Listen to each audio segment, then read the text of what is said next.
Salut, c'est Guillaume. Vous ne le savez peut-être pas, mais je viens de lancer un nouveau podcast qui s'appelle Aventure épique. Aventure épique, c'est le podcast qui vous fait vivre dans chaque épisode une aventure en nature hors du commun. Explorateurs illustres, sportifs renommés ou encore simples amateurs, aventuriers du quotidien, Aventure épique est une plongée en apnée, le temps d'une aventure qui va vous tenir en haleine, vous émouvoir et vous inspirer.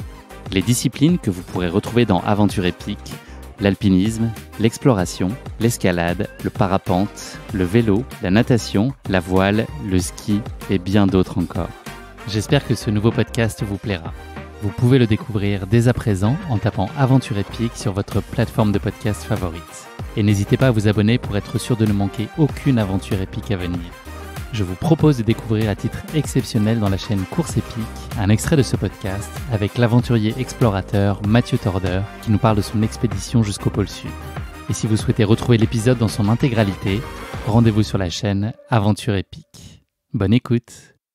C'est souvent une question qu'on me pose, pourquoi en fait, pourquoi tu fais ça? Et c'est vrai qu'une des réponses, c'est cette peur du regret. Alors tu l'as dit, j'ai 31 ans, donc je suis encore jeune évidemment, mais je sais pas, j'ai un peu cette peur ou cette terreur de me dire plus tard, j'aurais pu, j'aurais dû. Et je pense qu'aujourd'hui, on a la chance, en tout cas pour moi, d'être en bonne santé physique, d'avoir du temps. Et donc, il y a plein, moi, de choses qui me passent par la tête. Et je me dis pas, je le ferai plus tard. En fait, je crois vraiment que l'aventure, il n'y a jamais de bon moment pour partir à l'aventure. Quand on est vieux, on est trop vieux. Quand on est jeune, on est trop jeune. Je veux dire, la conjonction du temps, de l'argent, de la bonne santé physique, on a rarement tout en même temps. Et donc moi, j'essaie vraiment d'avoir ce moteur qui a la peur du regret et pas tellement la peur de l'échec, même si évidemment ça me plaît pas quand j'échoue. Mais j'essaie plutôt d'être poussé en fait par cette motivation de me dire faut y aller et ça se passera certainement pas comme prévu. C'est plutôt normal parce que c'est une aventure. Mais le pire en fait serait de pas essayer ou de pas partir. C'est plus facile pour toi aujourd'hui de te projeter dans une aventure au regard des messages et des causes qui te tiennent particulièrement à cœur? Est-ce que ça angle déjà un peu ce que tu cherches là, ou peut-être tu explorais plus au début? En fait, moi, j'ai l'impression de débuter un peu parce qu'il y a eu, avant le pôle Sud, une quantité d'aventures un peu amateurs et qui répondaient à des envies, à des rêves, à des désirs en fait d'ailleurs et de voir par moi-même. Et puis depuis qu'il y a eu le tour du monde en 4L pour promouvoir la microfinance et cette expédition au pôle Sud, c'est vrai que je prends plus de temps quand je monte une aventure parce qu'il faut qu'elle réponde à pas mal de questions, il faut avoir envie d'en parler, et il faut que moi elle me motive aussi profondément. Donc comme j'ai envie de les valoriser par ailleurs et après l'aventure, elle demande un peu plus de temps pour être montée. Et donc aujourd'hui, moi, l'idée, c'est de rendre ces aventures un petit peu utiles. Et donc, c'est d'apporter des messages sur l'environnement, sur la fonte des glaces, sur les mondes polaires. Et donc, quand je monte une aventure, j'essaye de répondre à ces questions et d'avoir une forme d'utilité après pour sensibiliser, pour toucher les gens. Parce que je crois vraiment en une chose, et tu l'as dit en introduction, c'est que aujourd'hui, vulgariser la science, c'est primordial en fait pour sensibiliser et pour toucher le public, parce qu'aujourd'hui la communauté scientifique elle alerte autant qu'elle le peut, mais parfois on a du mal à toucher au cœur parce que ça nous semble éloigné, et l'aventure est une bonne porte d'entrée en fait pour porter ces messages et ces sujets. Et moi je suis convaincu de ça, et je suis pas un scientifique, je suis pas un spécialiste du climat. En revanche, j'ai cette capacité peut-être à porter ces sujets parce que je vais sur le terrain et à essayer de les vulgariser avec des mots, avec des expériences, avec des sensations, avec des émotions.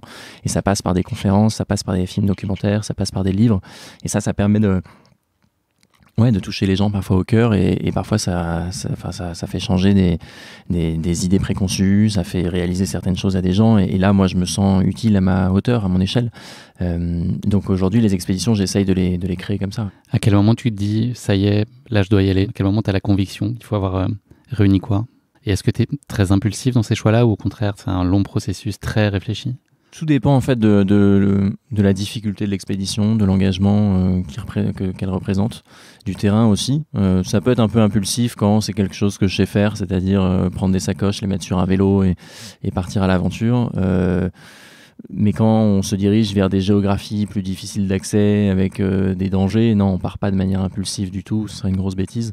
Mais comment on le sait, en fait, on le sait jamais vraiment, quoi. C'est C'est une envie, et puis après, c'est quelque chose qui se débloque, on rencontre les bonnes personnes, et on monte le projet ensemble, et après, on fixe une date. Et puis, l'avantage, c'est que dans les mondes polaires, c'est très saisonnier. On peut pas y aller toute l'année. Les départs polaires sont encadrés par ces saisons, et puis l'Arctique, donc qui est au nord, c'est inversé par rapport au sud. Donc bref, on essaie de se caler aussi là-dessus. On va parler vraiment maintenant de ton aventure à proprement parler. Quand le Twin Otter, donc l'avion, décolle, là, t'es pas tout seul à ce moment-là, mais Exact. il y a d'avoir un petit moment de flottement quand même qui est fait de pourquoi ou de enfin. Ah, les deux, vraiment les deux. Enfin, parce que comme on l'a évoqué, arriver sur la ligne de départ, c'est déjà une bonne partie du job. Pourquoi aussi un petit peu? Parce que on se lance dans l'inconnu quand on ne sait pas ce qui va se passer, quoi. Est-ce que je vais y arriver? Est-ce que j'ai pas mis la barre trop haut? Mais d'un autre côté,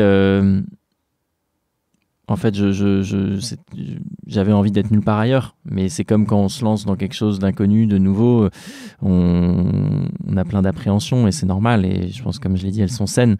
Mais il y avait plus d'envie que de questionnement.